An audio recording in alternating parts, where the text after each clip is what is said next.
J'aimerais acheter un véhicule d'occasion. Y a-t-il des garanties si j'ai un problème après l'achat? Merci.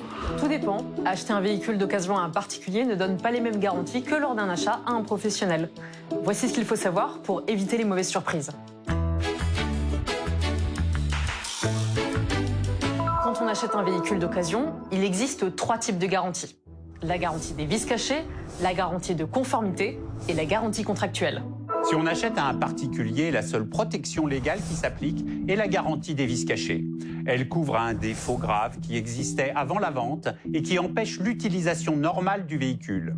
Vous avez 2 ans à compter de la découverte du vice pour demander soit une réduction du prix, soit l'annulation de la vente. Pour bénéficier de cette garantie, c'est à l'acheteur de prouver que le défaut était caché et existait avant la vente. Une expertise contradictoire est indispensable pour faire valoir ses droits devant un tribunal.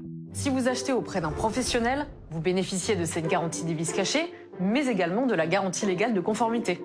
Avec la garantie légale de conformité, les défauts qui apparaissent dans les 12 premiers mois sont présumés exister au moment de la livraison.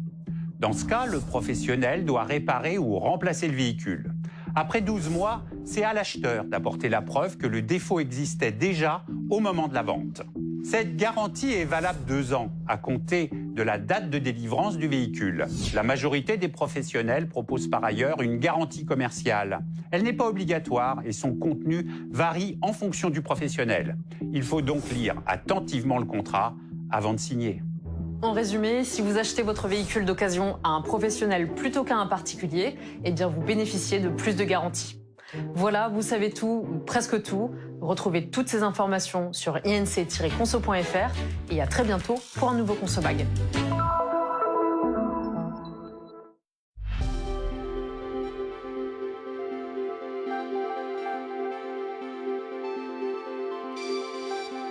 Bonsoir à tous, en ce soir de fête de la musique, pensez à vous hydrater avec de l'eau de préférence, car si du côté ciel, les conditions resteront calmes avec un flux marin sur la Manche et l'Atlantique qui va venir rafraîchir l'atmosphère, à l'intérieur des terres, la vague de chaleur restera intense.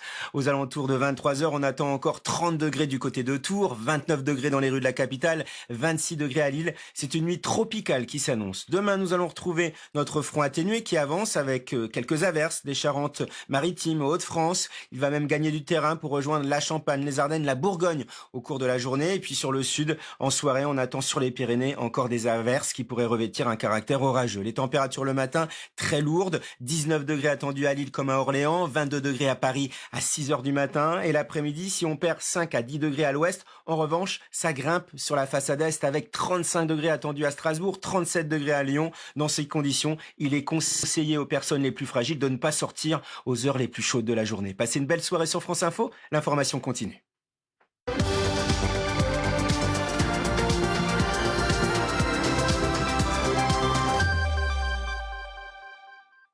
Il est 21 h 30, bonsoir et bienvenue sur France Info.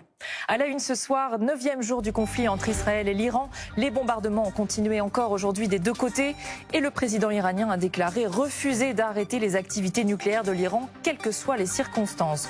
Où en est la diplomatie pour tenter de résoudre ce conflit? On en parlera avec nos invités. Dans ce contexte, la France prévoit d'évacuer ses ressortissants d'Israël. Un vol affrété par le gouvernement français partira demain de Jordanie avec 150 personnes à bord et un autre lundi.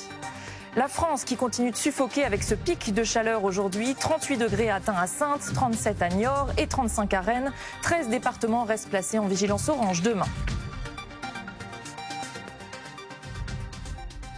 Voilà pour les titres et à la une, je vous le disais, cette guerre Israël-Iran. Les Européens continuent de tenter la voie de la diplomatie pour essayer de résoudre ce conflit. Emmanuel Macron s'est entretenu avec le président iranien.